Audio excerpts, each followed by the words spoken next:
Good evening, everyone. My name is John Paul Jones, and I'm the Dean of the College of Social and Behavioral Sciences.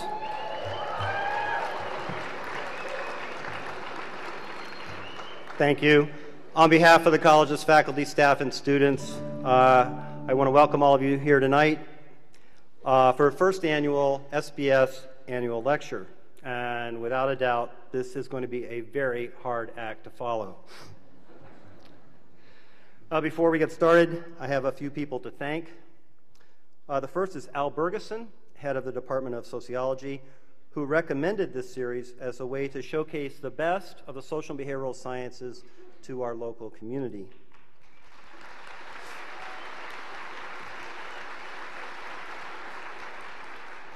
And second, I'd like to thank two faculty who have been long associated with Professor Chomsky and who helped make his appearance here tonight possible: Massimo Piatelli Palmerini and Thomas Bever.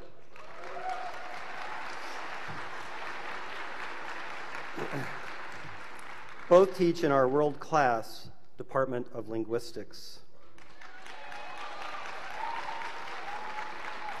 And in fact, there are so many faculty with research ties to Chomsky in the Department of Linguistics that this department is sometimes referred to as MIT West. I'd also like to thank the head of the Department of Linguistics, Samin Karimi, as well as the many faculty, staff, and students from the department who have been working so hard on this event. On the screen behind me is a list of some of the donors who have helped sponsor tonight's lecture. I would especially like to thank our co-sponsor, Confluence Center for Creative Inquiry, and its director, Javier Duran.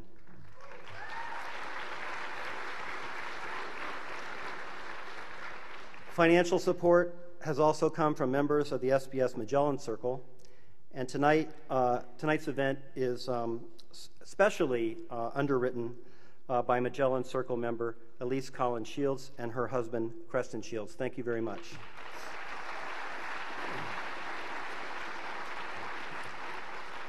I'd also like to thank the support of the Arizona Daily Star, the College of Education and its dean, Ron Marks, and the College of Humanities and its dean, Mary Wildner Bassett. Thank you. Others contributing to this event include the School of Anthropology, the Cognitive Science Program, the Department of Communication, the Department of Computer Science, the School of Geography and Development, the Department of Gender and Women's Studies, the School of Government and Public Policy, the Department of History, the School of Journalism, the Center for Middle Eastern Studies, the School of Middle Eastern and North African Studies, the Department of Psychology, the Department of Sociology, and the UA bookstores.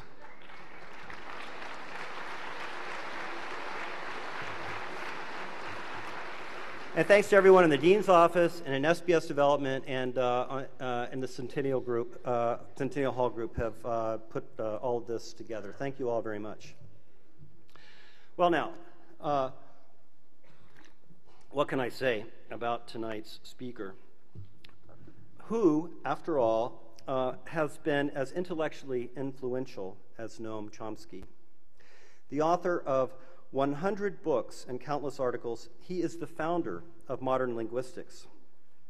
His ideas have not only revolutionized linguistics, they have indelibly shaped anthropology, cognitive science, childhood education, computer science, the languages, mathematics, psychology, philosophy, and speech.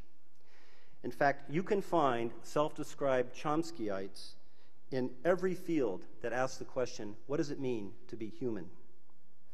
If there was a Nobel Prize for social and behavioral sciences, he would have won it long ago with his original book, the first book, Syntactic Structures, which appeared in 1957. He is, according to the Chicago Tribune, the most cited living author, and he's third most cited in the world, behind Plato and Freud.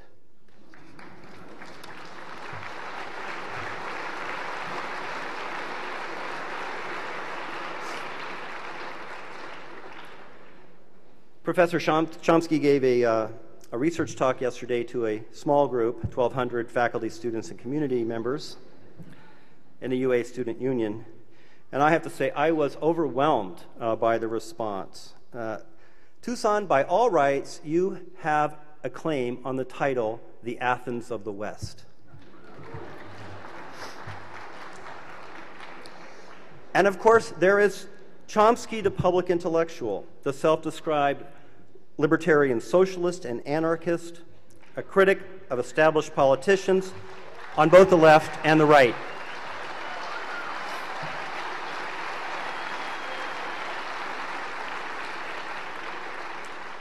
An activist who has influenced millions, Professor Chomsky is well known for his relentless critiques of U.S. foreign policy, from his outspoken stance against the Vietnam War in his first political book, American Power and the New Mandarins, to his forthcoming 2012 volume, a collection of essays titled Making the Future, Occupations, Interventions, Empire, and Resistance. The topic of tonight's lecture, Education for Whom and for What, draws on another line of critique, one based on a lifetime of thinking about education's role in the pursuit of democracy, justice, and freedom. For us at the University of Arizona, these issues are of utmost importance as we grapple with how to maintain quality and access in the face of over $180 million of budget cuts in recent years. Today, only 16% of the total university budget comes from the state, a figure that is half of what it was 10 years ago. Of course, these cuts have occurred not just in Arizona, but in all states. And they go directly to the question of whether higher education should be a public good, a common investment in our children's and our state's futures, or instead, solely a private matter left to would-be students and their families.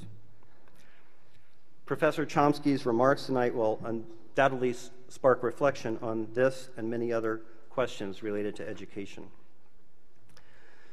And now I'd like to say a few words about tonight's proceedings.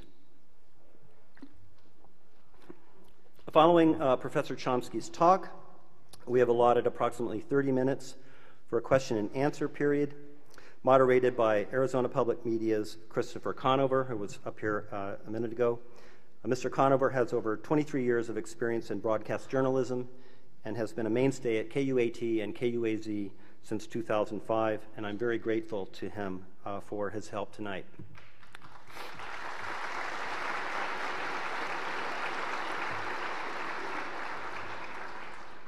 Finally, throughout the evening, I ask that, whatever your opinions, you respect those of our guests and your neighbors in the audience.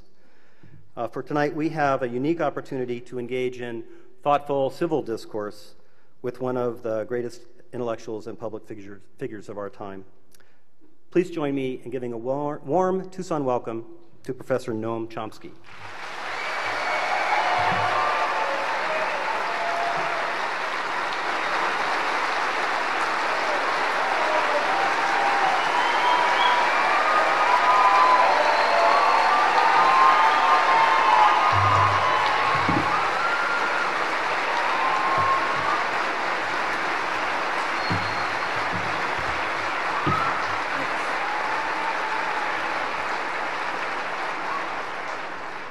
Thank you very much.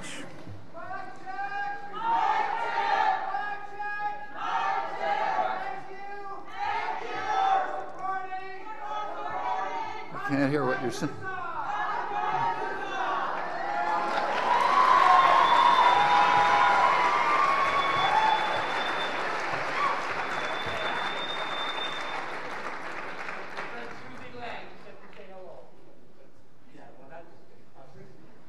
Sorry, I couldn't hear it, but I'm sure it was very important, so I hope everyone else didn't.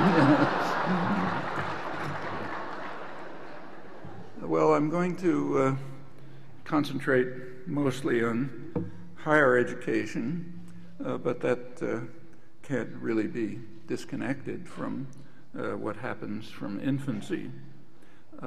So I'll say some words about early education too. In the background, there are contrasting conceptions of whom education is for and what it is for.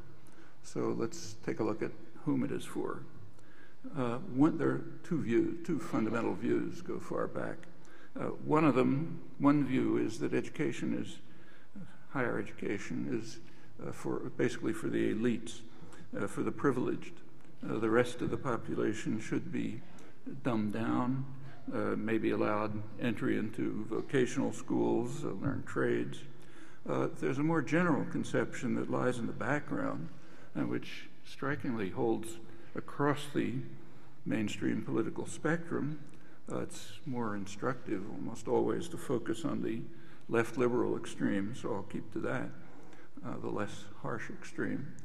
So for example, the leading public intellectual of the 20th century, Walter Lippmann, who was a kind of a Wilson, Roosevelt, Kennedy liberal, his view was that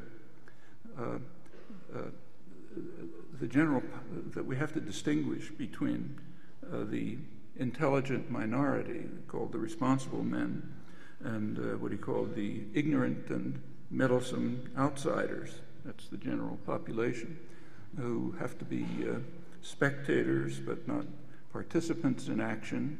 And the responsible men, incidentally, whoever discusses this is always part of the intelligent minority by definition. So the intelligent minority, the responsible men who are in charge of decision making, they have to be protected, in his words, from the roar and the trampling of the bewildered herd. He developed the concept of manufacture of consent. It's a new art of democracy, which has to be used to keep the ignorant and meddlesome outsiders from interfering. He was actually relying on his own experience. These were writings in the 1920s. Incidentally, they're called progressive essays on democracy. He was relying on his experience in the first and in many ways only official U.S. propaganda agency, the Committee on Public Information, a term that Orwell would have liked. It was the Creel Commission established during the First World War to try to drive a pacifist population into raving warmongers. And it worked pretty successfully. It was led by the responsible men, the intelligent minority, who were more or less unaware that they themselves were the targets of an earlier propaganda agency, the British Ministry of Information, another Orwellian phrase, which was essentially designed to control the thought of American elites, so they would therefore participate in the great task of bringing America into the First World War on England's side. Another member of the Creel Commission, who was also very impressed by it, was Edward Bernays. He's one of the main founders of the modern public relations industry, and his views were about the same. There has to be an intelligent minority in control, and we have to have a technique, he called it engineering of consent, to make sure that the rabble stays in their place as spectators, not participants. The basic view goes back much farther. So, for example, long before this, Ralph Waldo Emerson was considering the question of why political leaders are interested in having public education. Mass public education was just beginning. And he said that the ground on which eminent public servants urge the claims of popular education is fear. In their words, he says, this country is filling up with thousands and millions of voters, and you must educate them to keep them from our throats, meaning educate them the right way, keep their perspectives and their understanding narrow and restricted, discourage free and independent thought, and frighten them into obedience, something that's done over and over in the schools as well. We've all experienced it. If you go back still farther to the framing of the Constitution, it was based essentially on the same principles. So James Madison, the major framer, his view was that pretty much the same. He said we have to make sure that the public is marginalized because otherwise there'll be trouble.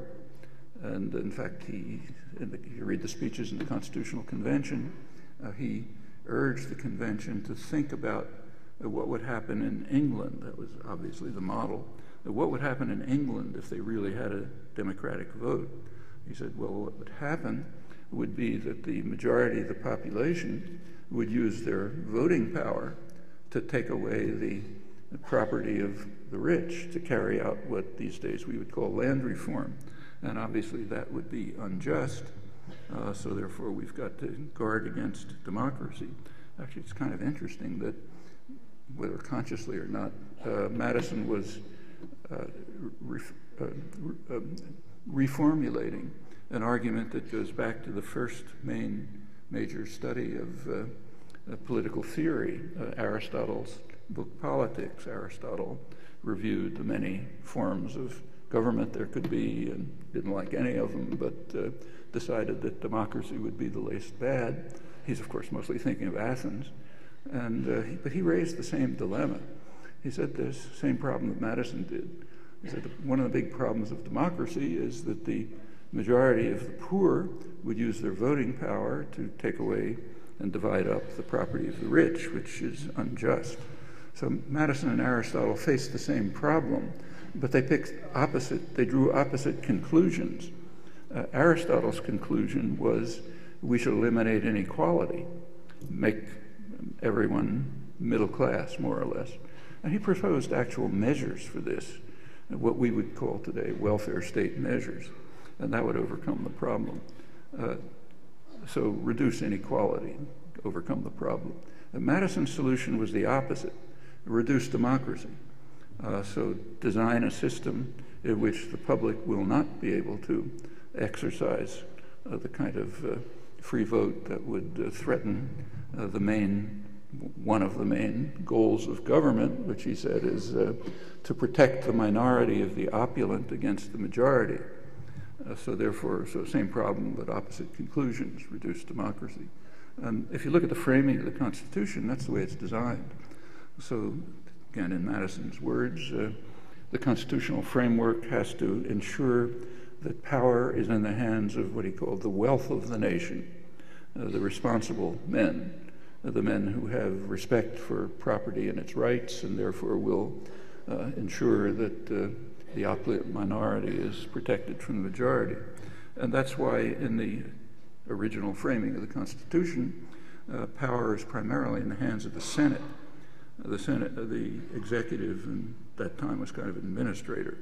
So power is in the hands of the Senate, which, remember, people didn't vote for. That was much later. And the Senate, he said, would be the wealth of the nation, the people who would make judicious and responsible decisions. Actually, in Madison's defense, it should be mentioned that he was, at this point, pre-capitalist. So his model of the wealth of the nation was some mythology about Rome, where distinguished gentlemen and benign aristocrats devoted to the public good would make all the right decisions. He soon learned differently. But that was the model. That's the original intent of our Constitution for those who are interested in original intent, originalism. To go back a little bit further and go back to, say, David Hume, one of the first great modern political philosophers. He wrote a book called First Principles of Government, and in this, I'll quote him, he wondered at the easiness with which the many are governed by the few, and the implicit submission with which men resign their own sentiments and passions to those of their rulers.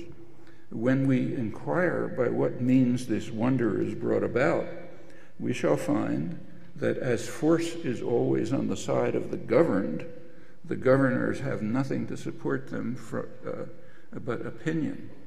'Tis therefore on opinion only that government is founded, and this maxim extends to the most despotic and most military governments, as well as to the most free and most popular. And in fact, in the more free and the more popular, where force is less available, you get the most sophisticated development of the notions of manufacture of consent, engineering of consent, public relations industry, and so on. And the educational system has to be enlisted in this enterprise. It's a very conscious policy. I'll return to the way it works in the modern period. Well, that's one point of view about whom education is for. Another alternative point of view, including high culture, is that it's for everyone. And there's interesting work on this. One book I'd strongly recommend is, if you have good eyesight, very tiny print, unfortunately, is a scholarly book by Jonathan Rose. It's called The Intellectual Life of the British Working Classes. It's a monumental study of the reading habits of 19th century British workers, and it's pretty remarkable to see what they were reading.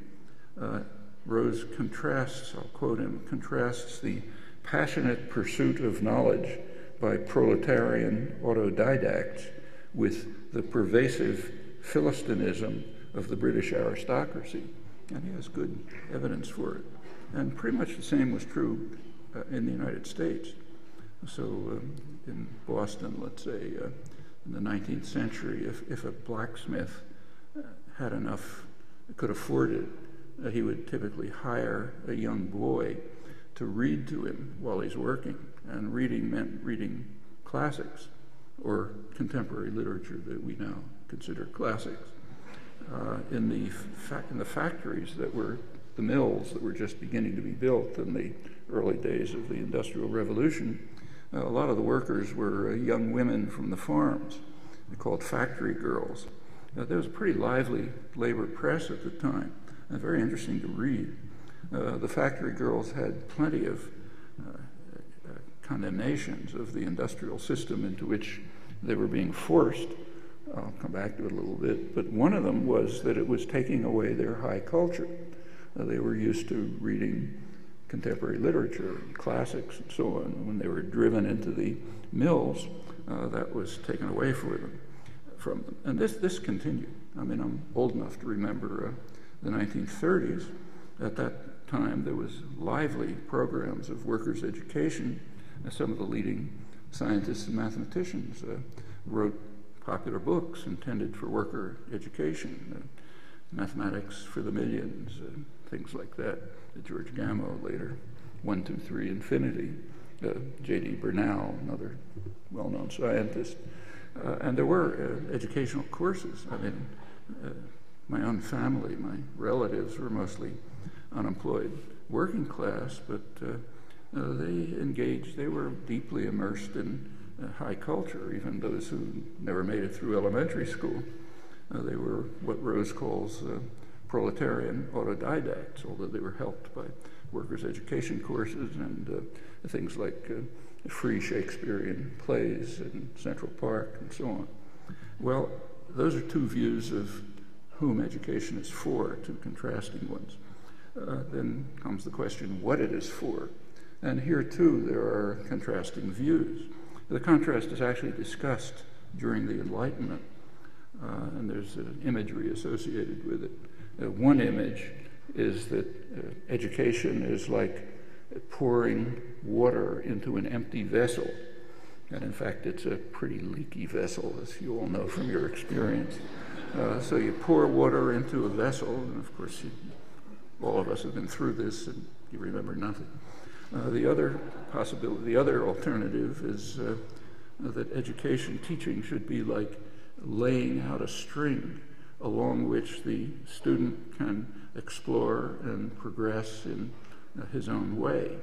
That image comes from Wilhelm von Humboldt, who was the founder of the modern university system, also one of the founders of classical liberalism. You get to John Dewey, America's greatest social philosopher, a century later. He wrote that it is illiberal and immoral to train children to work not freely and intelligently, but for the sake of the work earned, in which case their activity is not free because not freely participated in. And as he also pointed out, it'll be a leaky vessel. Those choices, contrasting choices, are very sharply drawn today. I'm sure, again, that most of you have seen it in your own experience. I certainly have, myself. It has very definite policy implications right now, in fact. Just some very recent and very pointed discussion of this, which I'll quote. The American Association for the Advancement of Science, the main scientific organization, has a regular journal, Journal Science, and in the last couple of issues, the editor, biochemist Bruce Albert, sets forth alternatives, these alternatives very clearly. He's discussing science education in the schools, but it generalizes. So one approach he discusses is, in fact, the Enlightenment view, that teaching is laying out a string along which the student progresses in their own way through discovery and exploration.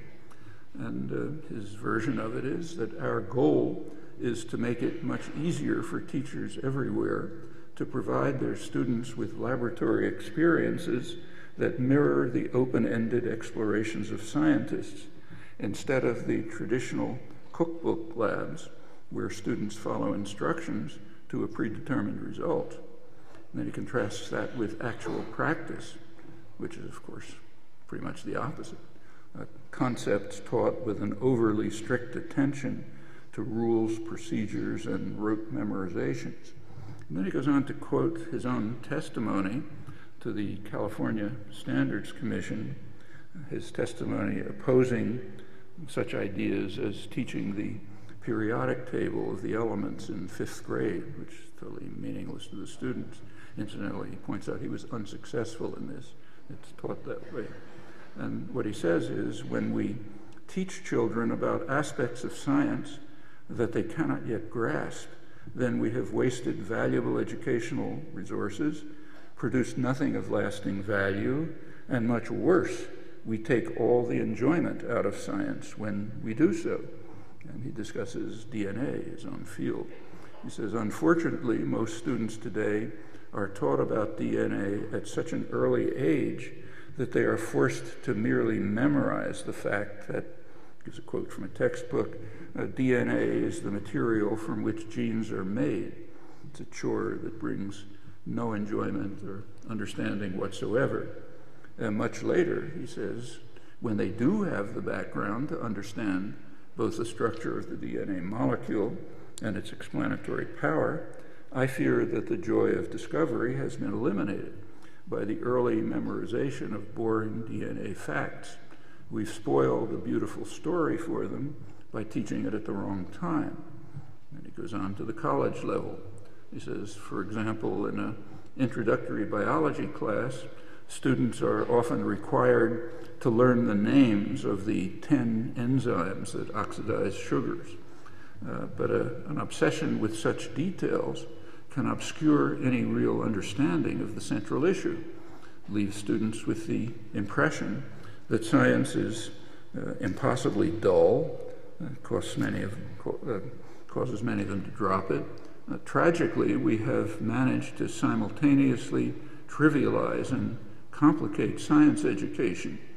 As a result, for far too many, science seems a game of recalling boring, incomprehensible facts, so much so that it may make little difference whether the factoids about science that come from the periodic table or a movie script. Let me give some examples. Again, I'm sure you've had your own experience about that. Just to interpolate, I certainly have. I remember when I was a 16-year-old freshman at the University of Pennsylvania, I had to take a general chemistry course with about this many students in the audience. It was insufferably boring. And furthermore, it was completely obvious what was going to happen. So if you read the textbook, you knew exactly what was going to happen. So I never went to class. But I got an A. It was okay. I actually had a friend who took notes. That helped.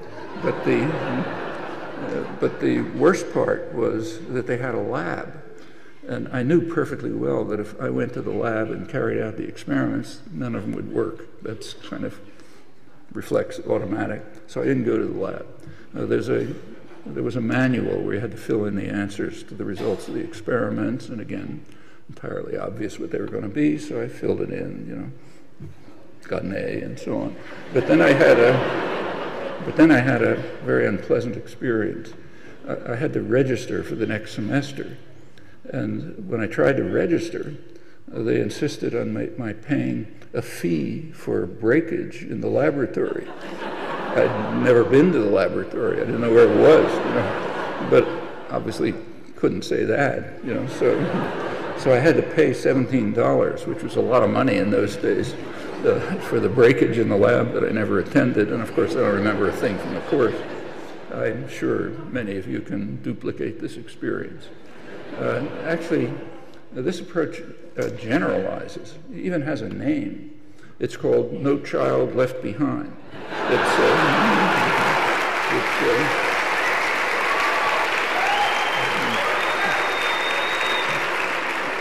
I see you've experienced it. Actually, it's been going on for about 10 years. No reported progress, which is no surprise. Serious education is radically different. It's what Alberts was recommending.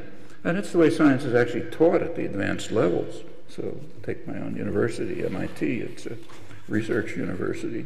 There's a world-famous physicist, late Victor Weisskopf, who, like a lot of senior faculty, taught freshman courses. And he used to say that when he came to the first session of his freshman course, students would ask, what are we going to cover this semester? And his routine answer was, it doesn't matter what we cover, it matters what you discover. And maybe you'll discover that what I'm teaching is wrong. That would be great. That's the kind of thing we want to do. This goes on right through the graduate level. That's in a serious university, that's all there is. It's the whole curriculum. And that's actually possible all the way down to kindergarten. There are examples. So in fact, Alberts, in this series of articles, it gives a good example. He talks about a kindergarten class which won some award in the sciences. These 5-year-old kids. The task that was given them, each kid in the class was given a dish that contained seeds, pebbles, and shells. And their task was to figure out which ones were the seeds.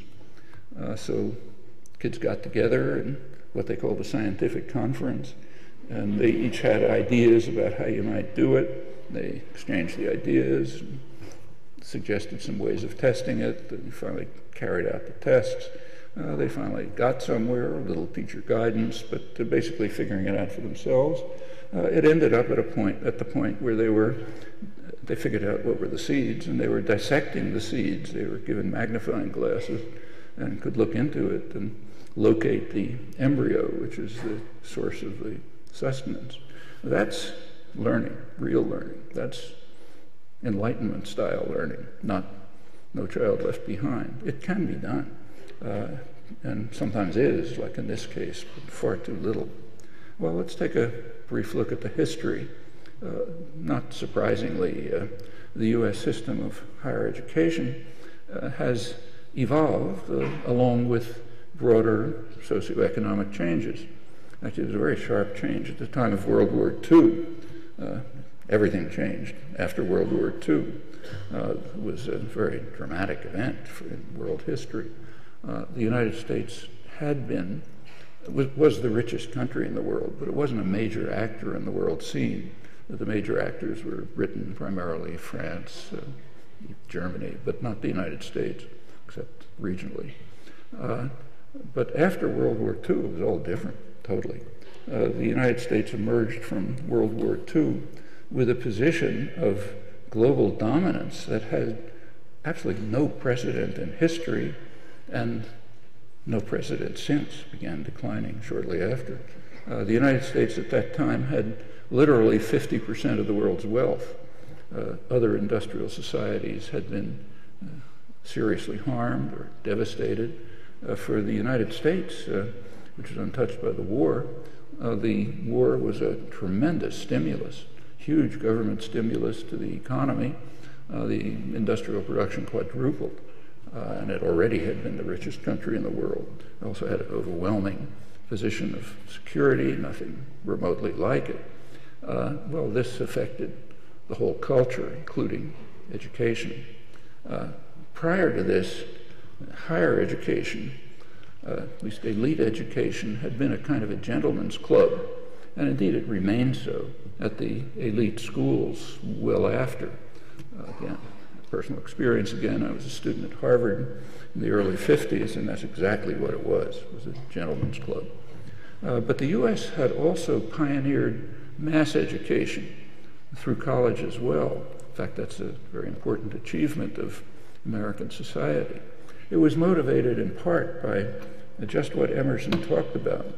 It was motivated by the transition from an agricultural society of free, independent people to an industrial society. It was necessary to turn free farmers into disciplined factory workers, and since they didn't like it, you needed the kind of education that Emerson was talking about, kind of education that will keep them from our throats. And it was dramatic. I mentioned the labor press, and it's very interesting to read. Factory girls, artisans from the towns, they have many complaints about the system they're being driven into. It's worth reading. It's available now. The industrial system, they said, was crushing their culture, their dignity, their freedom. It was turning them into something like slaves. In fact, a century and a half ago, a very common belief, so common that it was a slogan of the Republican Party, supported by Abraham Lincoln, was that that wage labor is different from chattel slavery only in that it's temporary. But other than that, it's the same. You're being forced, you're working on command, not under your own initiative. So they want to get rid of it, worker ownership, and so on. The most interesting, I think, the most interesting element of their critique was their condemnation of what they called the new spirit of the age. Remember, this is 150 years ago. The new spirit of the age is gain wealth, forgetting all but self. Adam Smith had talked about that. He called it the vile maxim of the masters of mankind. All for ourselves, nothing for anyone else. And the new spirit of the age, a century later, was to try to drive this deeply inhuman idea into people's heads. It was a very sharp break from traditional societies that valued trust, solidarity, mutual aid for common purposes. In our own tradition, the standard example is should be the English Commons. We're going to celebrate, probably won't, but we should be commemorating the 900th anniversary of the Magna Carta, the Great Charter, in a couple of months. It's forgotten. The Magna Carta, as everyone ought to know, is the foundation of civil liberties, presumption of innocence, trial by jury, due process, and so on. But it's sort of forgotten, interestingly, that there were two charters. There was a charter of liberties, and there was a charter of the forests. The charter of the forests was about preservation of the commons. The commons were, including the forests, were the possession of everyone. And they were the source of food, of fuel, of building materials. They had been carefully cultivated with mutual aid and mutual support for centuries. So they were very complex ecosystems which everyone had access to. And the charter, the Great Charter, that calls for preservation of the commons from the predatory acts of the kings and nobles. Well, that's been forgotten, so nobody talks about that anymore. And that's a very serious problem, because in fact, the failure to attend to the commons is going to destroy us. That's the environmental crisis, which we're marching towards with utter abandon. If some extraterrestrial observer was watching, I think we're all lunatics. But it's going on right now. And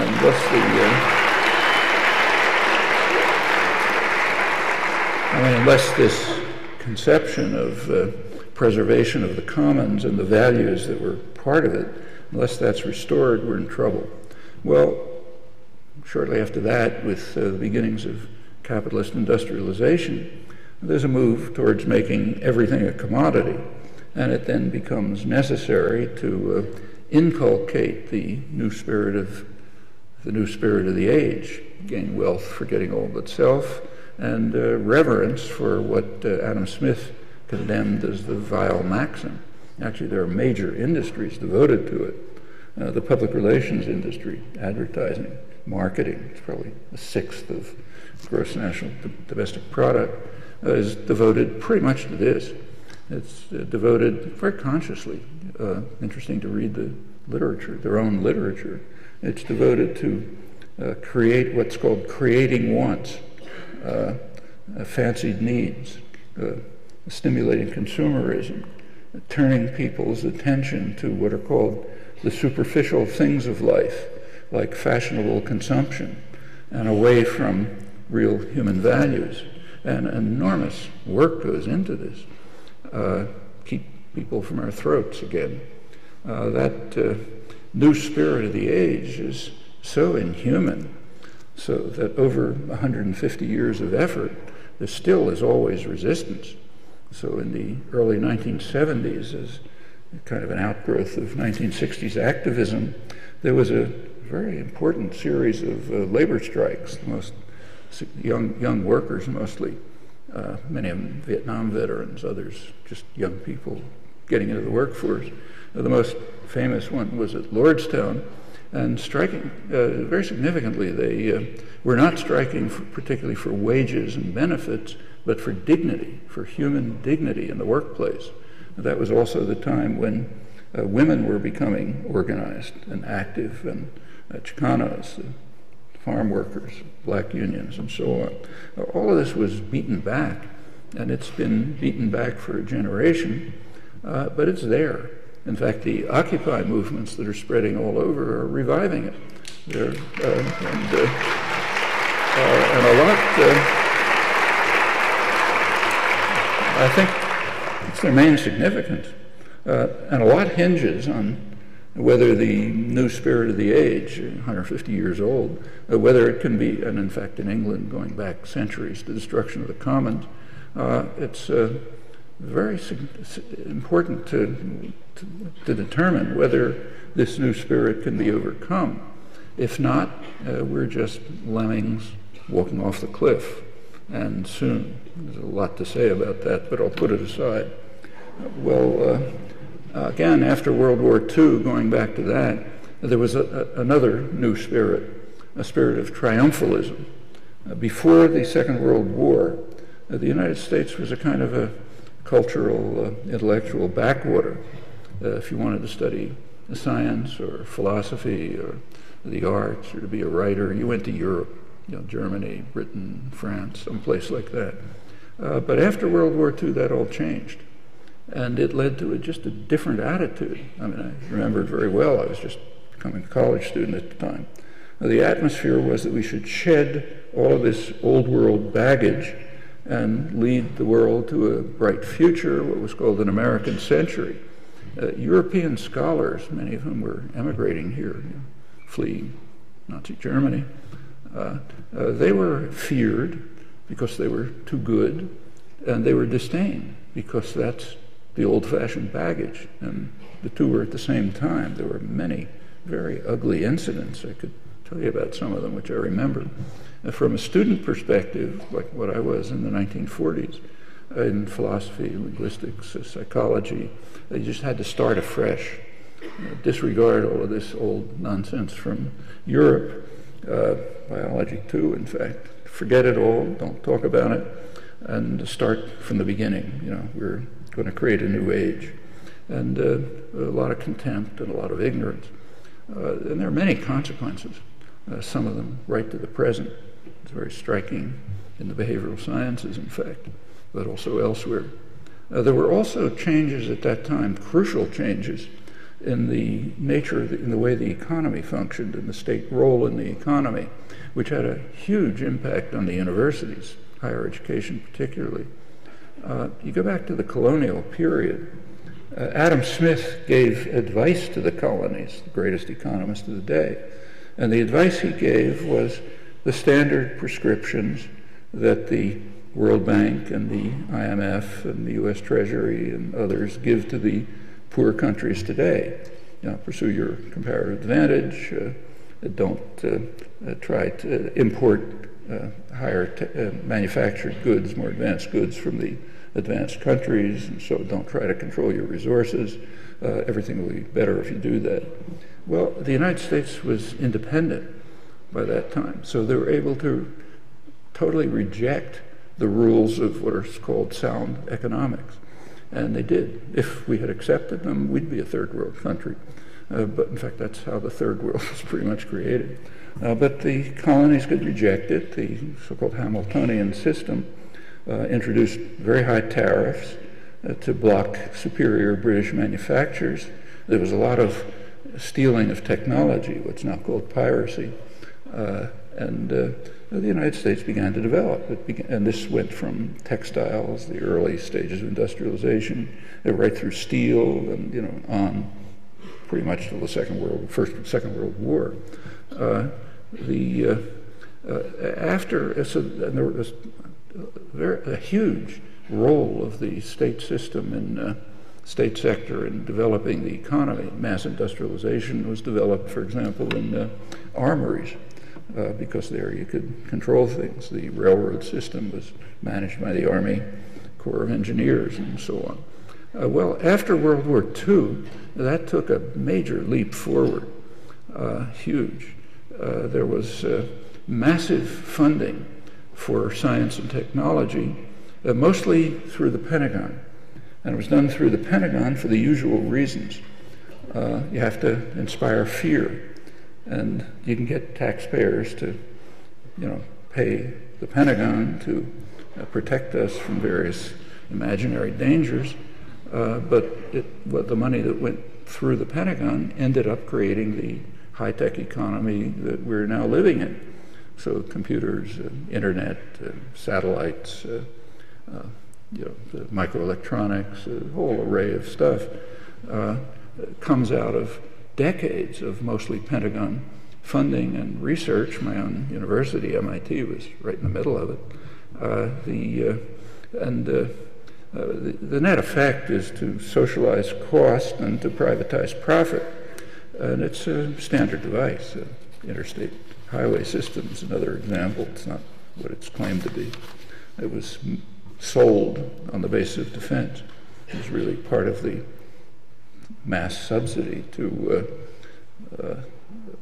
automobiles, energy corporations, rubber corporations.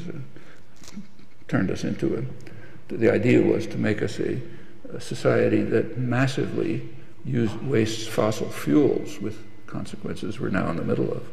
There was also a rapid expansion of the student body through the GI Bill, which brought a whole new sector of the population into higher education, people who never could have gone before.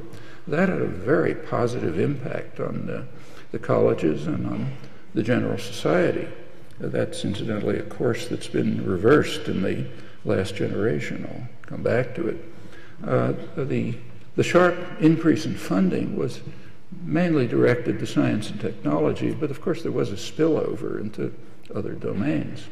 1957, the Russians sent a satellite into space, Sputnik, and there were laments about how the U.S. is falling behind, going to be destroyed and so on. The scientific community knew that this was total nonsense, that there was the achievement was essentially nothing. We could duplicate it and go way beyond it anytime we wanted to, but it was exploited. And it was exploited pretty cynically, I should say. I remember it very well. And it was exploited to give an enormous additional input into higher education and also K to 12. That's when you get the start of the kinds of things that Alberts is deploring, like new math, for example. I have to say, I had young kids at that time. We had very amusing experiences with watching my young children, 10-year-old children, try to learn new math from teachers who didn't understand a word about the set theoretic basis for it, but were trying to teach it. And the kids were kind of making up their own. I'll just give you one example. When my youngest daughter was, I don't know, maybe 10 or so, I had a visit from a friend, an Israeli logician, who's an old friend, Yehoshua Bar Hillel, some of you know. He came, stayed with us for a while, and he saw my daughter doing her work in what was called Boolean algebra. It was called set theory, actually, Boolean algebra. And he was interested because he'd been trying to teach it to junior high school students in Israel, and they're having a hard time doing it, and she seemed to be doing it fine. So we started asking her questions, like, if you have 3 things, how many sets are there? You know, like a milk bottle and a cup and a book or something. And she said right off, 8 sets. And then he asked, then he asked her to list them. She listed them all, including the null set. And he asked, which set is included in all the others? She said, the null set. And then I couldn't believe it, so I asked her, how do you know the null set is included in all the others? So she said, well, to have a set, what you do is draw braces, and you put the things inside it. And if you look carefully, there's always a little space between them. That's where the null set goes. So what in fact had happened is she was doing something quite sensible. She was making up a physical model, which happened to work for these principles, and of course that had absolutely nothing to do with what they were trying to teach her. And this was going on all the time. That's no child left behind. Well, in the 60s, there were major changes, major social, cultural changes. The civil rights movement moves towards diversity, women's rights, all sorts of things. And the universities were greatly enriched by that, as indeed was the whole society. By the end of the 60s, there was also a fair amount of political activism developing, and it became a major force. So again, at my own university, MIT, mainly science university, it had been extremely conservative and passive right through the 60s. People were absorbed in their work. But by the end of the 60s, by 1969, activism had gotten to the point that a day was set aside formally to just consider the question of, for the whole institute, to consider the question of the role of technology in society. Amazingly, a question that had never been asked. You just do it. And that led to a lot of consequences, which in fact have changed brought about a permanent change in the institute, and similar things were happening in other places. This was even abroad too. It's a general movement. And it had a real civilizing effect on the whole society. Well, that civilizing effect of the 1960s aroused deep concerns all across the mainstream spectrum. That's why it's usually called the time of troubles. It was civilizing the country too much, and that's dangerous. And it's kind of interesting. I'll talk a little about the reaction. It has effects, very strong effects, right to the present. On the right, one striking example was an influential memorandum, which it's worth reading. You can pick it up on the internet. A memorandum by Lewis Powell, who was a corporate lawyer. He was later appointed by Nixon to the Supreme Court. At the other end of the spectrum, there's an important study, also worth reading, by the Trilateral Commission. These are liberal internationalists from the 3 major industrial regions, Europe, United States, and Japan. Their general outlook is indicated by the fact that the Carter administration was drawn almost completely from their ranks. That's who they were. And both of them merit attention. They provide a good insight into the ideological aspects of what has in fact been a major assault on democracy and on rights that was beginning to take shape 40 years ago, escalated pretty sharply in the Reagan Thatcher years and continued, and it's now reaching new heights. And they also provide insight into how this assault targets the educational system. So let's start with Powell's memorandum, 1971. This was sent to the U.S. Chamber of Commerce. That's the main business lobby. The title was "The Attack on the American Free Enterprise System." And it's worth reading, not only for the content, but also for the tone, which is totally paranoid, which is characteristic.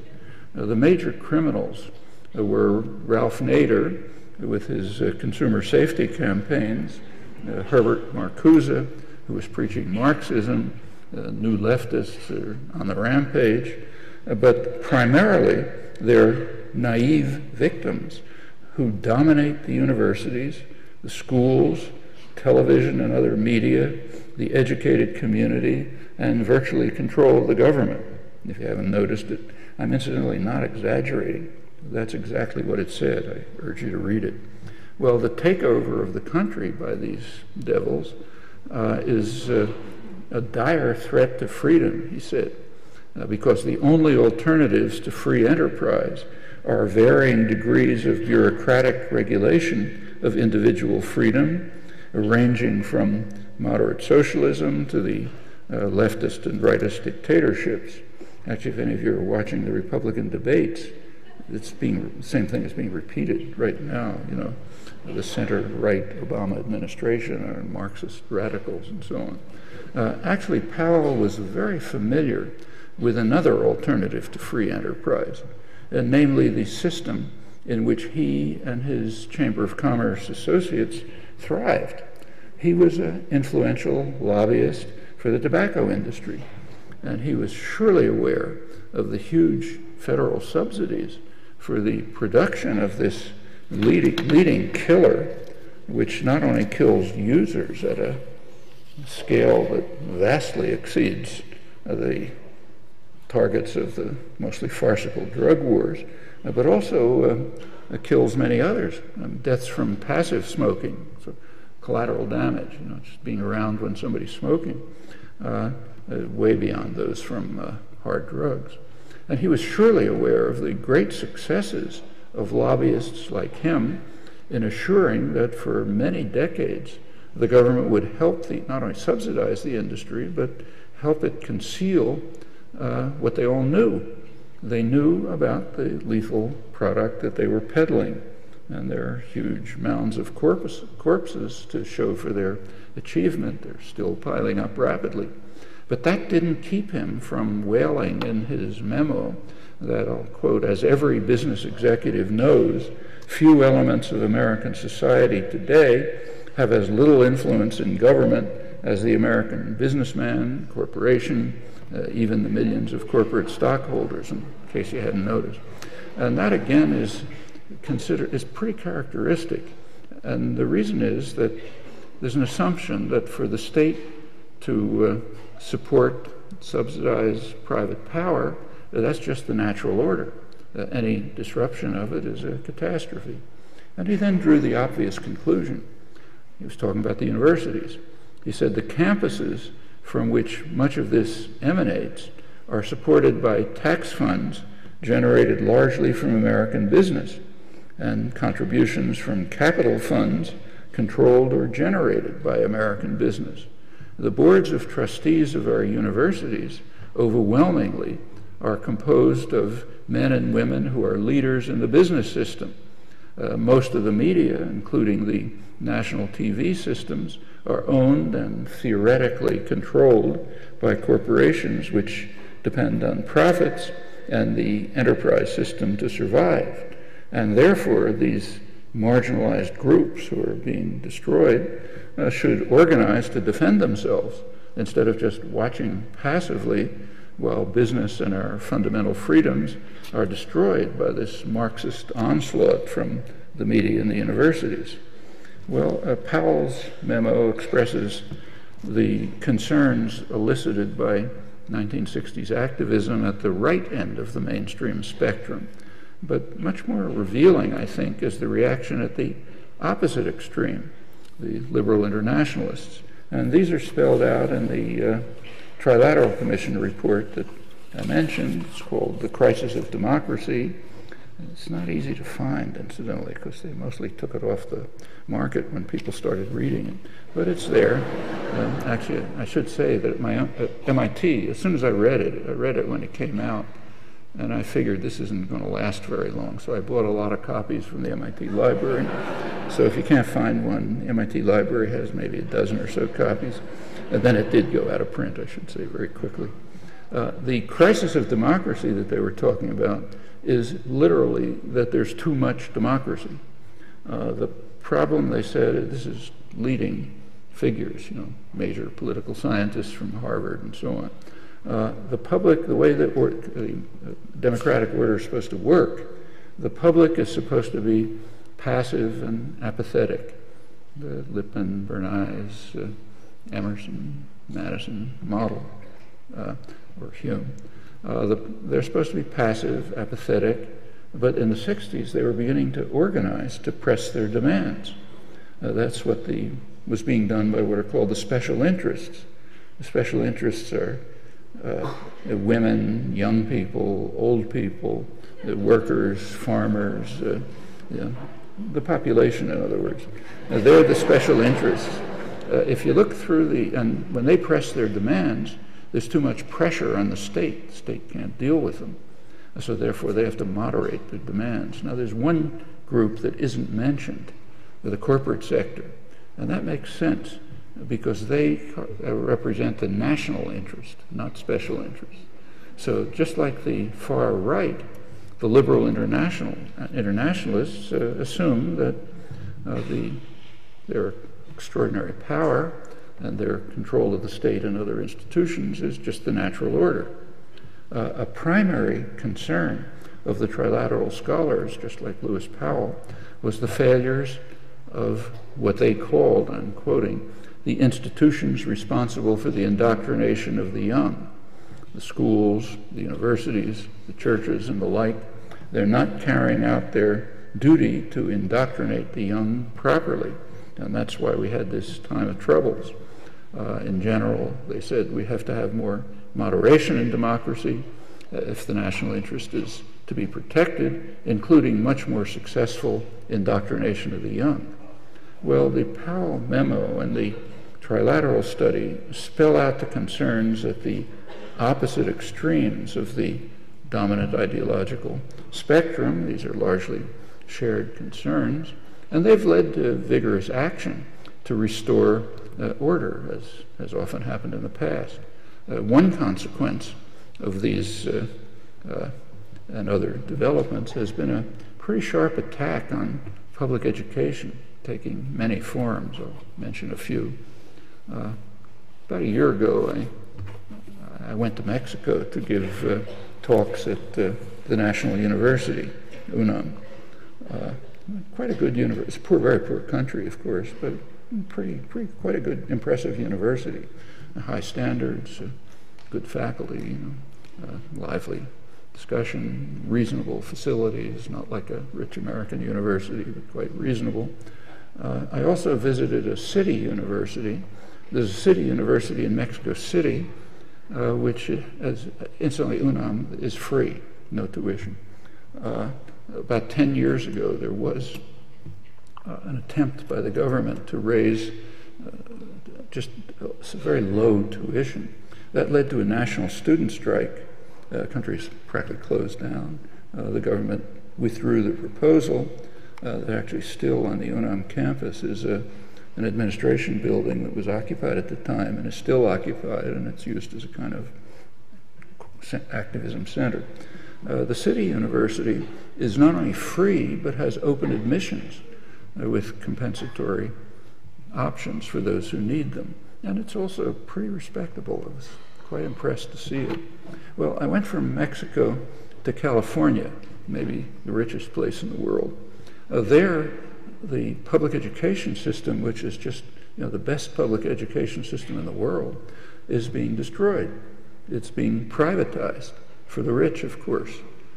For the rest, some level of mostly technical training. And it's quite a contrast between a poor country and in many ways the richest place in the world. And that's happening all across the country. So in most states, like here I just heard before, in most states, tuition covers more than half of college budgets. That's also true of most public research universities. Pretty soon, only the community colleges will be state financed, and even they are under attack. I'm quoting a recent study. Analysts generally agree that the era of affordable four-year public universities, subsidized by the state, may be over. That's one important way to implement indoctrination of the young, for a very good, simple reason. Students leave in a debt trap. When you have a college debt has reached the astonishing level of over $1 trillion now. When a student leaves college with a big debt, they don't have many options. Indoctrination is working.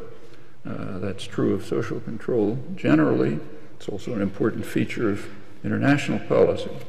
Well, as the Mexico-California comparison illustrates, the reasons for the conscious destruction of the greatest public education system in the world in California and comparable things elsewhere, the reasons are not economic.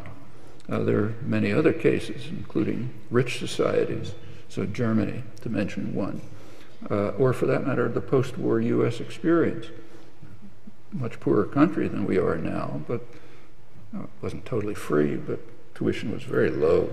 So, for example, when I went to the University of Pennsylvania as an undergraduate, it was literally $100 a year. That might be $400 today.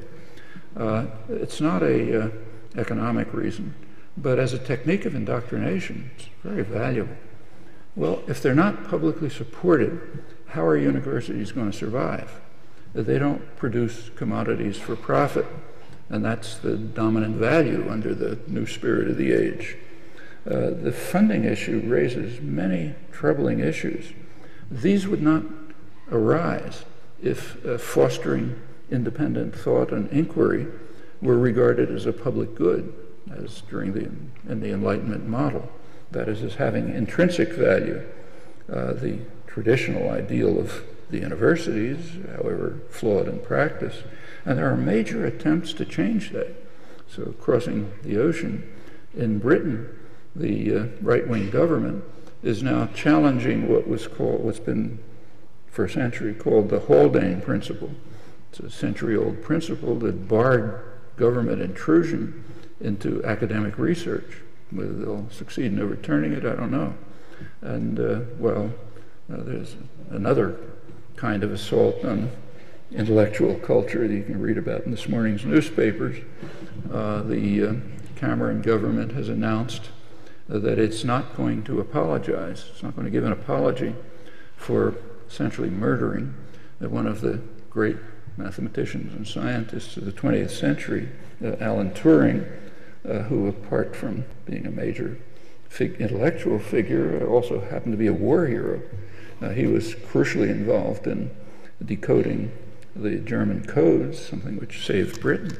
They killed him, basically, drove him to suicide. Cameron, the prime minister, said they're not going to apologize because Turing broke the law. He was guilty of the crime of homosexuality, which is a violation of law. This should be a major scandal. I mean, I don't know how to describe it, but we'll see if it is. It isn't so far. Well, in the United States, for, say, research institutions like my own, MIT, the way the problem is being dealt with is by a shift to more corporate funding. And that has several effects. First of all, there's more emphasis on short-term applied work. So funding from, say, the Pentagon or the NIH, they're concerned with the long-term future of the advanced economy. That, incidentally, means also the profitability of the corporate sector long afterwards. So you develop computers, the internet, for a couple of decades, and it ends up being profitable for the private corporations that feed off it. That's the socializing costs, privatizing profit principle. Well, that's government funding, Pentagon funding, for example, very free, best funder there is. I was funded by them for a long time. In contrast, a business firm typically wants something it can use, not its competitors, and it wants to be able to use it tomorrow. I don't know of a careful study, but it appears that the shift towards corporate funding, in fact, does lead to more short-term applied research and less exploration of what might turn out to be interesting and valuable for the longer-term future. And another consequence of the shift from, say, Pentagon funding to corporate funding is more secrecy. During the Pentagon-funded era at MIT, I happen to be in a faculty student committee which examined it carefully, decades of Pentagon funding, there was no secrecy on campus. One exception was the political science department, but in the sciences there was no secrecy. Literally true, they were involved in the Vietnam War. So not in the physics department, engineering departments, nowhere else. That's not true today. Corporate funders they of course cannot force secrecy, but they have an indirect way of doing it. They can threaten non-renewal of contracts. That's led to some scandals, some of them severe enough to have landed on the front page of the Wall Street Journal involving MIT. Corporatization can also have a considerable influence in other ways. Corporations, by their nature, focus on profit making. That's what they're for. And they seek to convert as much of life as possible into commodities. There's a lot to say about this topic in no time, but one particular consequence is the focus on what's called efficiency. Now, efficiency is not a simple economic concept. It has quite crucial ideological dimensions. So, for example, if a business reduces personnel, it becomes more efficient by standard measures with lower costs, but quite typically that shifts a burden to the public. It's a very familiar phenomenon. And the costs to the public are not counted. That's not a choice based on economic theory, but ideology. And that applies directly to the business models for the university. Increasing class size, using cheap temporary labor instead of full-time faculty, graduate students, for example, and other measures like that may look good on university budgets, but significant costs are transferred to the students and to the society generally as the quality of instruction is affected. There's furthermore no way to measure the human and the social costs of converting the schools and universities into facilities that produce commodities for the job market, abandoning the traditional ideal of the universities, encouraging creative and independent thought and inquiry, challenging received beliefs, exploring the horizons free of external constraints. It's an ideal that's undoubtedly been flawed in practice, but nevertheless it is a kind of a measure of the level of civilization achieved. Well, there are related consequences for the K-12. There's a major assault on the public schools underway, and the main reason is the new spirit of the age. Public schools are based on a very dangerous principle. They're based on the principle that we care about one another.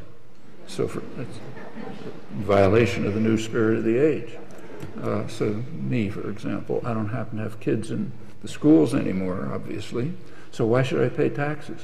I mean, I'm not getting anything out of it. So therefore, let's get rid of public schools and just do things for ourselves. The attack on Social Security has pretty much the same roots. It's based on the principle that you're supposed to care about the disabled widow across town. You're supposed to care if she doesn't have food to eat, say. There are various, so why should I care? I'm doing fine. There are various pretexts offered, but they collapse very quickly on examination. The real source of these attacks on just humane public values and public goods, I think, is the passionate effort to instill this hateful and destructive principle, this new spirit of the age, from going on for 150 years, and long before that, the attack on the Commons. And that instilling it has enormous profits to concentrated private power, very harmful to human effects. There's a related campaign to destroy those parts of the educational system that enrich the lives of students and enable them to follow the string that's laid out for them in the Enlightenment vision of education. That interferes with indoctrination, with control, with imposing passivity and obedience, with subordination to the principle of caring only about oneself. A major struggle about that right here, as you know better than I do, the destruction of the flourishing Mexican-American Studies program, and even the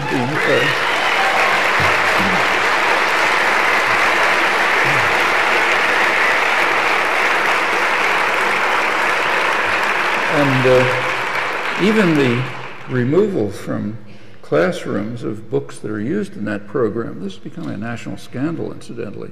Classics like Paulo Freire, the history of Chicanos, and the Mexican Civil Rights Movement. Books like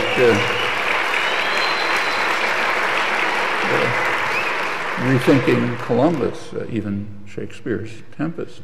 This is all reminiscent of precedents that we don't like to think about, but they're worth thinking about.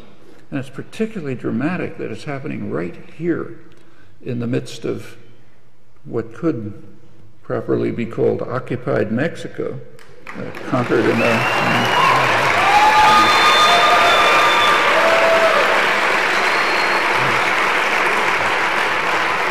you all know, I don't have to go into it, it was conquered in a brutal war of aggression.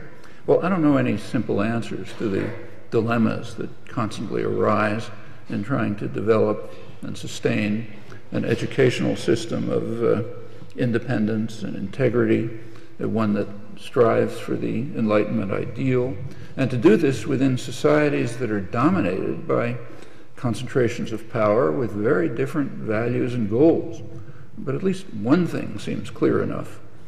Efforts to do this cannot progress very far in isolation from much broader struggles to protect what has already been achieved, and a lot has been achieved, from severe ongoing attacks, and to carry them forward towards a world of greater freedom and justice. Thanks.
Thank you so much, ladies and gentlemen. As we get ready for the question and answer part of our program tonight, reminder, we only have about 30 minutes for this.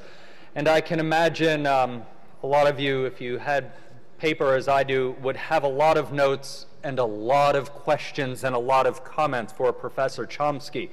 So as we get into this question and answer, let me lay out some ground rules, some housekeeping, if you will. We have 2 microphones in the aisle. We'll alternate back and forth. As Dr. Jones mentioned at the beginning, make sure you respect others' opinions. We want a thoughtful and civil discourse, as he talked about. There may be a few differences of opinion in here. Also, the ground rules for this. We're not going to do follow-up questions from our people in the audience because we want to get as many questions as we can.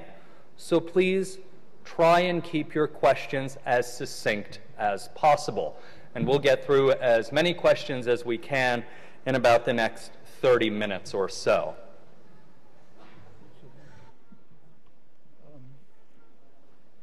I should tell you, I don't hear it too well, so you may have to translate the questions for me. Yeah. Am I supposed to use this? Yeah. Okay. As you line up for the questions, and we will have staff there, I'm going to ask the first question. I'm going to take moderator's privilege here, if you will. Professor Chomsky, you were talking about, towards the end, corporate influence, corporate funding, and the idea that the universities, in the corporate eyes, need to turn out commodities. MIT, your home institution, now has a new program called Open Courseware that I know is getting a lot of information given out about it. For those of you that don't know what it is, there are many courses at MIT that the materials are now available free and online for the public. Talk about that a little bit and how that may be going against that corporate idea. I think it's actually one of my close friends is more or less running it. But I think it's a great idea, you know, and I think it's just what ought to be done. I mean, of course, that means it's available. It's available on the internet, so not only here, but everywhere, all over the world. You can hear leading scientists, scholars, others delivering their lectures. You can hear the classroom interaction. I mean, it's not like taking a course in a decent, you know, in a serious university, because you're not part of the interaction. Like, you can't stand up and say, that's wrong. Better way to do it, you know, which is a large part of what real education is. It is supposed to encourage independent thought. That means challenges. And a lot of what we and everybody else is teaching is wrong. That's why you don't teach the same thing every year unless your field is dead. Because you're learning. And a lot of the learning comes from what students are doing. They're part of the educational process. And you don't interact with other students. I'm sure all of you know that, just from your own experience, that what's enriched your educational experience is peer interchange. You're talking with other students, you know, arguing about things, trying to work things out together, and so on. I'll take my own university since I know it best. But if you walk around the floors of the departments, students are talking to each other, working together, writing joint papers, you know, and a lot of very important stuff comes out of that. Well, if you're watching Open Courseware, you're not part of that. So it is necessarily kind of passive. Actually, there are efforts being made, and it's tricky, to develop modes of more interaction. And it's not impossible, but it's hard, and I hope that it'll go to that. But the general idea is great, I think. All right, I will abide by our own rules and not ask a follow-up as badly as I would like to. Let me start on this side, and again, let's keep our questions fairly short so we can get through as many as we can. Hi, Professor Chomsky. First thing I want to say is thank you for visiting the University of Arizona, and thank you for such a great talk.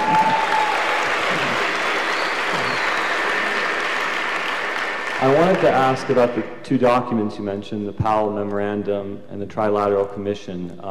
Do you consider that the major reason for the increase in tuition, and what other factors come into play? Well, I don't really know of any study of this, so I have to speculate. It's kind of surprising that there isn't, as far as I know, there isn't any study, because it's a major phenomenon. But if you just look at the timing and the thinking behind it and other things that are happening in the society, it's hard to doubt that the concern about what they called, on the liberal end, the failure of the institutions to indoctrinate the young, their phrase, the failure of this, which showed up in the civilizing effect of the 60s, it was followed very shortly, and not only by the beginning of the rise in tuitions, but by lots of other things, even university architecture. So university architecture began to change. If you look at universities that were built and designed, this is worldwide, incidentally, Japan, the United States, everywhere, that are designed in the 70s and the 80s, they usually don't have public places. They don't have anything like Sproul Plaza in Berkeley, where students get together and have discussions, demonstrations, and so on. There are paths from here to there, but not places for students to get together. That is conscious. I've talked to architects about it. And I suspect that the same is true of tuitions. Actually, it's a good topic to study. I don't know of any studies, but looks very plausible. Again, there can't be an economic reason for it, for the reasons I mentioned. It's got to be an ideological reason. Thanks for your question. Now come over to this side. Thank you for coming, Professor Chomsky. I just wanted to ask, I think a lot of us here are in that group who would say that education is for everyone. So in light of things like No Child Left Behind and the HB 2281 anti-ethnic studies, my question is about hope. Where should we find inspiration, as a lot of us being educators in here, to kind of go forth with hope for education? Well, for one thing, there's, take, say, Mexico. It's right nearby. As I say, we're basically in it.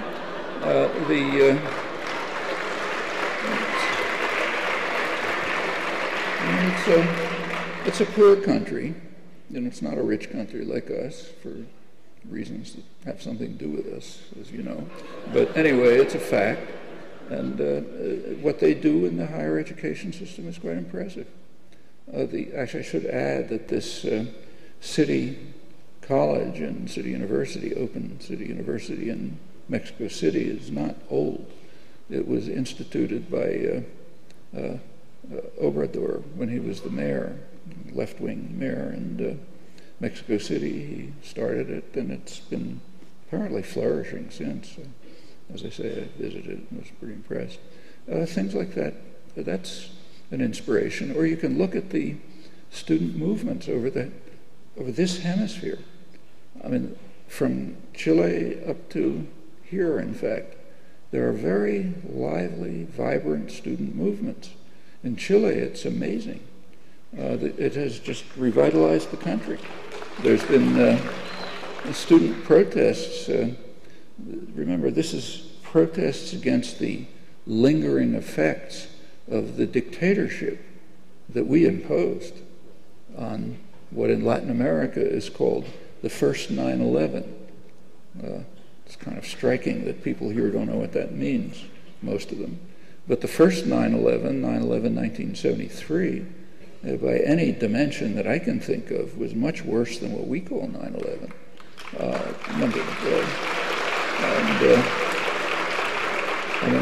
Not just in Chile, it had very global effects.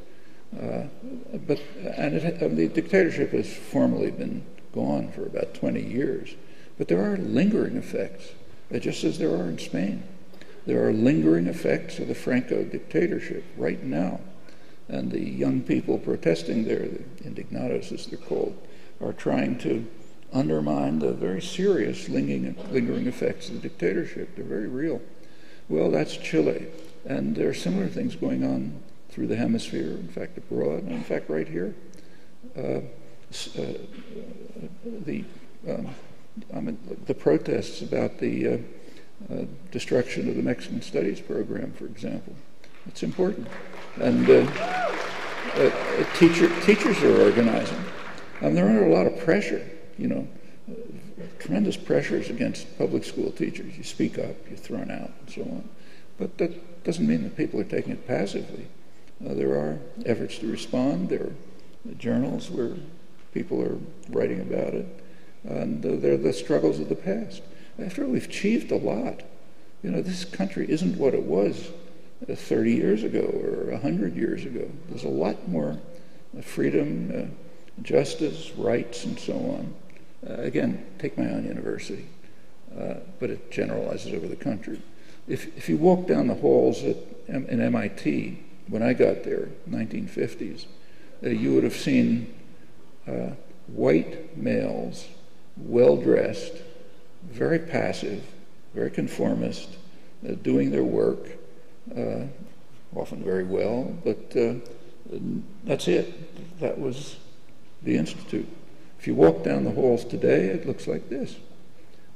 Half women, third minorities, informal dress, which symbolizes informal relations, you know, and a lot of concerns and activism of all sorts of things. It didn't happen by magic. You know. It's happened all over the country, in many ways all over the world, and that's the kind of inspiration that ought to suffice. I think it goes back to the early days, the very earliest days, way far back as you want to trace it in history. Thank you. Over on this side now. Hi, I'm Denise from Chicago. First, I just want to thank the intergenerational audience that came tonight from where I stand. It's so exciting, especially seeing all the young people here. So thank you to both of you for bringing that out. Two, I'd like to invite you, Professor Chomsky, and anyone here to Chicago, May 19th, a concert for troubadour Woody Guthrie, who emulates many of the themes that you've talked about tonight. And you can find info on the Illinois Labor History webpage, who holds the deed for the Haymarket Martyrs. My question, what do you think of the super PAC and the decision by the Obama administration to get into it with the, you know, you talked about lobbying, and now they've made the decision to enter that fight? Well, it's obviously a sellout, but of any principle, not the first one, incidentally. On the other hand, you know, there is an institutional fact that political figures just have to live with. The structure of election, the electoral system, has been shredded. I mean, it always was under the effect of, there was always a big effect of campaign spending. And if you want to learn about it, the best work that's done is by a political economist named Thomas Ferguson, who's a personal friend, but he has a book called Golden Rule, which goes back a century, studying in detail the effect of campaign spending, not only on who's elected, but on what their programs are. It goes right through the New Deal, right up to the present. He's since extended it since, and I think it's pretty convincing. It's what he calls the investment theory of politics. It treats elections as occasions in which groups of investors coalesce to invest to control the state. The campaign funding is one standard mechanism. And, you know, it doesn't explain everything, doesn't pretend that it does, but it explains quite a lot. Now, that's changed radically in the last 30 years. The last 30 years, part of this whole, you know, basically neoliberal assault on democracy and justice, and that's what it is. It's worldwide, but here too. A part of it has just been the sharply rising cost of elections. And now, especially since Citizens United and the super PACs, it's gone through the roof. But it's been going up steadily, and it has a very definite effect. It forces political figures into the pockets of those who have the money, the private corporate sector. It's increasingly financial institutions. Incidentally, that's not only true of you know, the president running for office or Congress running for office. It's even permeated the Congress. I mean, it used to be the case that if positions of some authority or prestige in Congress, say chair of an important committee, that used to be the result of seniority and service. By now, literally, you have to buy it. You have to pay money into the party coffers in order to qualify for a chair of a committee. Well, you can guess what the effects of that are, obviously. And this has been enormously changed by Citizens United and the super PACs, but it's a process that's always been there. Actually, you go back a century, there was a great famous campaign financier, the most famous of the era, Mark Hanna. He was once asked, what are the important things in politics? And his answer was, he said, well, I can think of 3 things that are important. The first one is money. The second one is money. And I've forgotten what the third one is. That was over a century ago, and it's gotten a lot more extreme. So yeah, this is a sellout on Obama's part, but if he wants to run in a multi-billion-dollar election, you don't have a lot of choices. It's the system that's rotten at the core, not the choices of individuals.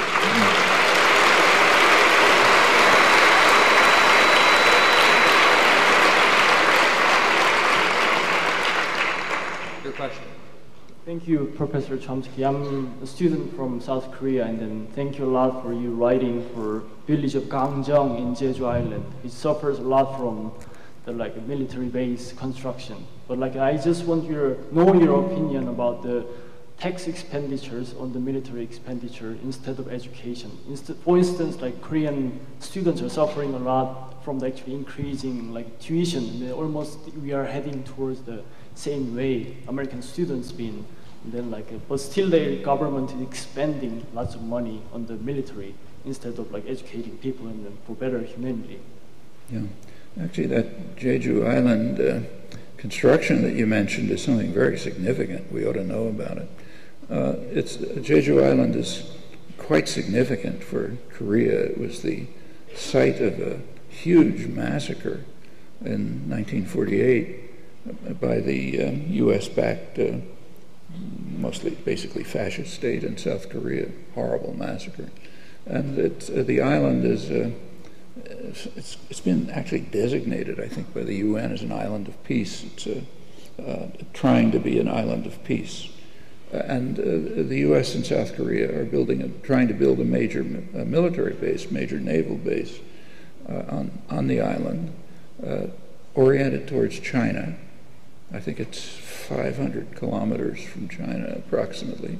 And it's part of the kind of encirclement of China, which is called containment of China. Here it's described as protection of freedom of the seas. The Chinese see it a little differently. They see it the way we would see it if the Chinese Navy was building bases in the Caribbean, say.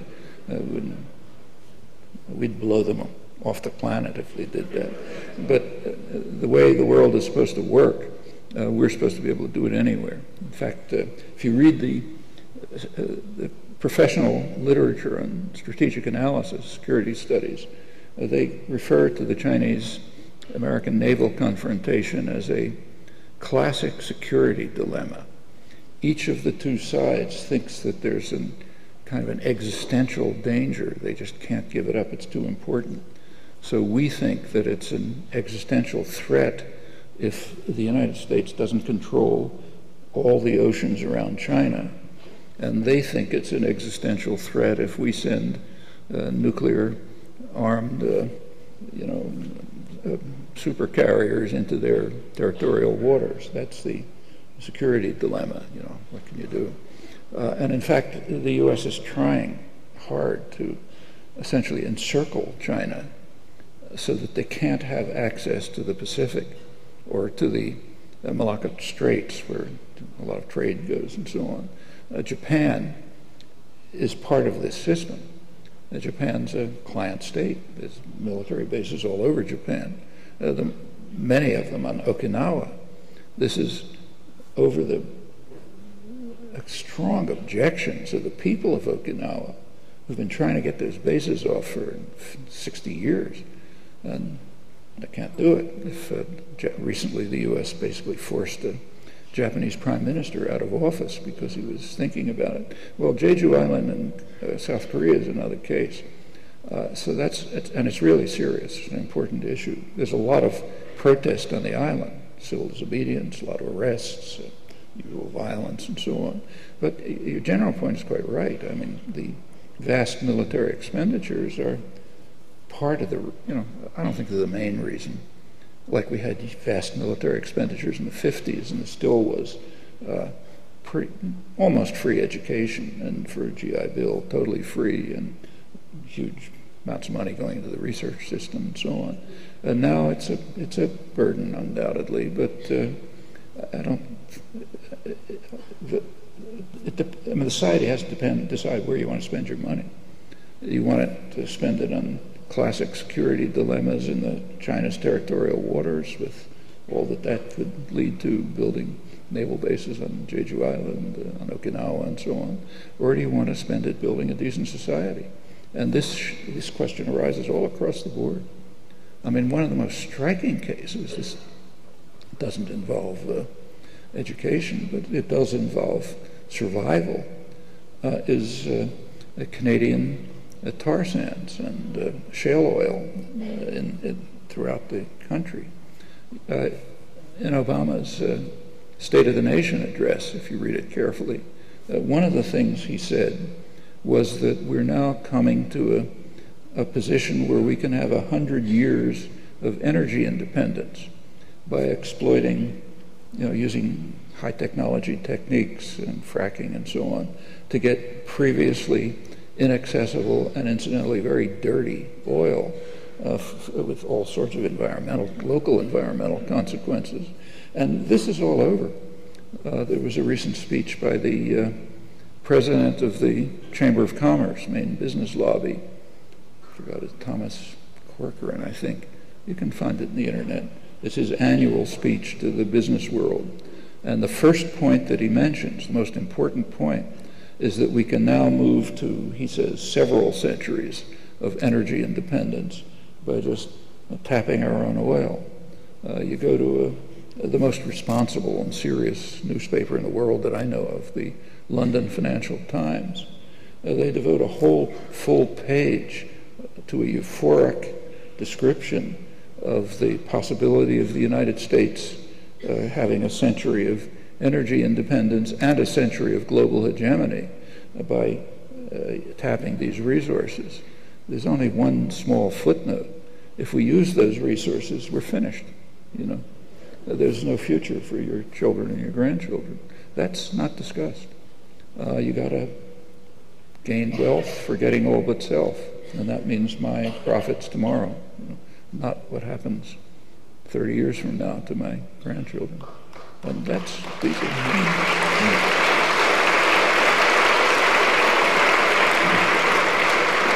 meanwhile, there are alternatives, like ultimately probably solar energy is going to be the main alternative.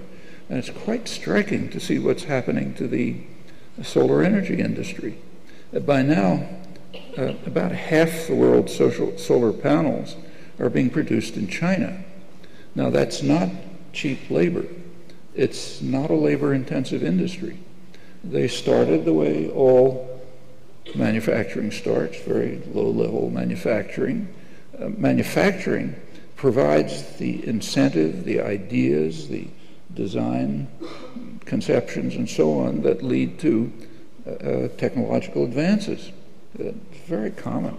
And slowly, not so slowly, they've been moving up the high technology ladder. They're now producing the most advanced solar cells in the world.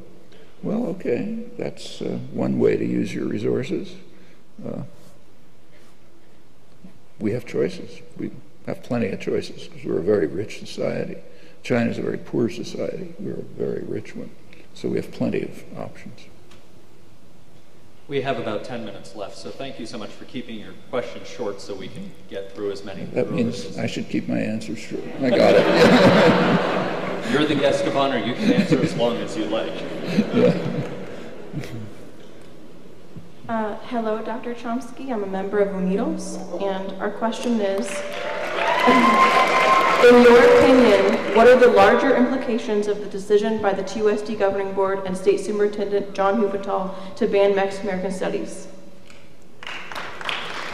Well, I think it's a particularly ugly part of the whole attack on anything like the Enlightenment ideal of education. In this case, to destroy the diversity, richness of the educational system, and meaningfulness for students and so on, for a large number of students, after all, this big Mexican community. So I think it's just part of the general attack on a free and creative education that stimulates learning, discovery, enriching one's life, and so on. And it's trying to impose indoctrination and conformity. A particularly ugly case right here, because of where it's happening. It would be ugly anywhere, but it's particularly so right here. Thank you. Back to this side. Professor Chomsky, I believe I speak on behalf of almost everyone here. It's an absolute humbling honor to be learning from you in person. Thank you.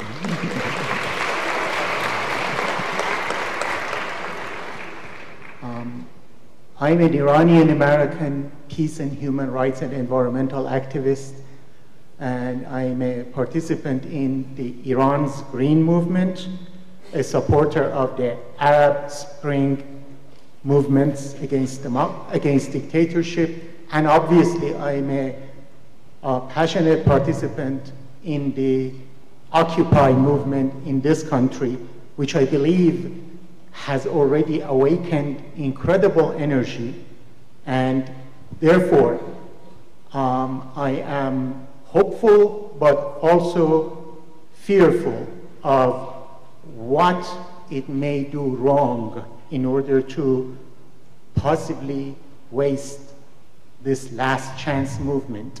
So please share with us your wisdom about what is it that you think at this point in history the Occupy movement needs to be wary of or be careful about. Well, like you, I think the Occupy movement has been quite a remarkable success, way beyond what I thought. And the tactic has been very effective for a lot of reasons. One effect that it's had is just changing kind of national discourse. In fact, even the terminology and imagery of the Occupy movement is now sort of mainstream. It's focused attention on serious problems, inequality, like somebody asked before, the purchase of elections, shredding of democracy, the extraordinary power of financial institutions, which probably contribute very little, if anything, to the economy. In fact, the leading, the most respected financial commentator in the world, I think, Martin Wolf of the Financial Times in London, is a very conservative, highly respected correspondent. He describes the financial institutions that have developed in the last 30 years as kind of like a larva that destroys the host in which it's embedded. I couldn't get away with saying that, but he can, and I can get away with quoting him. And the Occupy movement has directed attention to foreclosures, homelessness, a lot of problems that are there, but were kind of buried. Another major contribution it's made, in my opinion, is just overcoming the atomization of the society. People in the United States is a very atomized society. People are kind of alone. The ideal social unit from the point of view of concentrated power is a dyad, you and the screen, but nothing else. That's a way to make sure that everybody's conforming. And there's a lot of that. Children, it's a real disease, a pathology. And the Occupy movement's overcoming it. It's creating spontaneously communities of people who actually are reviving traditional ideals. I mean, if there were any real conservatives in the country, they'd be applauding the fact that they're reviving the concepts of solidarity, mutual support, sympathy, free discussion, and so on, that are just the most traditional values we have. There's been major efforts to destroy them. And that's being revived in the communities of mutual support and solidarity that are being created. Well, all of this is really important, I think. But now, where do you go from here? Well, first of all, I don't regard myself as any kind of a expert on tactics. I've been wrong so many times on tactical judgments that I usually shut up.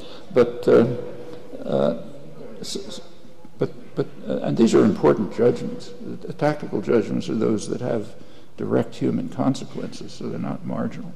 But my general feeling is that tactics have a kind of a half-life. You know, they have diminishing returns. They may be very successful, but it sort of declines. After a while, the tactic there's kind of a dynamism in which the tactic begins to relate to overcome the purpose, apart from beginning to alienate other people who you're trying to reach. So while I think that the Occupy tactic has been a great success, I think it has to be rethought, and moves have to be made somehow to reach out into larger communities. That's been going on in a number of interesting ways. Like one of the developments in several cities, I know in New York and Boston, elsewhere, has been what's been called Occupy the Hood, neighborhood Occupy movements, which have to some extent integrated with the ones that make the newspapers. Occupy Wall Street, so Occupy Your Neighborhood in Brooklyn, Occupy other things. And those deal with the immediate problems of the local people. And they can be very serious. I mean, it can be something that sounds as simple as getting a traffic light where kids have to cross the street. I mean, if people can achieve that, they learn you can achieve something by mutual aid, and you can go on. That's what successful organizing is about. And if the Occupy movements can go in that direction, reach out to larger sections of the population, and engage the working class, which they have yet really to do, and that's very significant, then I think they have great prospects. But it's not easy to do. There's going to be a lot of repression, violent repression sometimes. Power systems don't fade away cheerfully. They'll do what they can to control things. But I think that David Hume was correct. Power is in the hands of the governed. There's no weapon that the powerful have other than control of opinion. Attitudes, opinions, beliefs. If they can make people feel hopeless, dependent, passive, atomized, okay, then you can keep power. But the governed, that is the 99% in the imagery of the Occupy movement, they have the power. But they have to get organized, committed, and that's the task of people who want to devote themselves to this.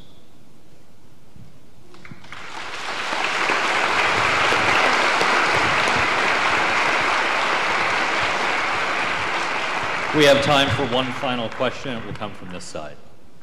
Hi, Dr. Chomsky. I met you first with Daniel Berrigan. It's a long time ago. But anyway, getting back to your specific expertise in linguistics, it's been troublesome to me that the media will use words like socialism, class warfare, but we never hear fascism. And from my studies of ideology, state-supported capitalism, pretty much what you've been talking about, is fascism. I know words have power, and you know that too. Are we too shy to talk about what basically almost brought the end of mankind in the last century? Or is it just the media controls and you have to go to Link TV or Democracy Now, or I don't know. But they are not supported. They have to be supported by people donating to them. Isn't anyone aware of? Well, the history of that word is kind of interesting. Fascism obviously took on bad connotations in the 1940s. But if you go back, and incidentally the same is true of other words, like take propaganda. The term propaganda now is not used for information in English. It still is in other languages. If you go back to the 1920s, information was just called propaganda. Like Edward Bernays, who I mentioned, the founder of the public relations industry.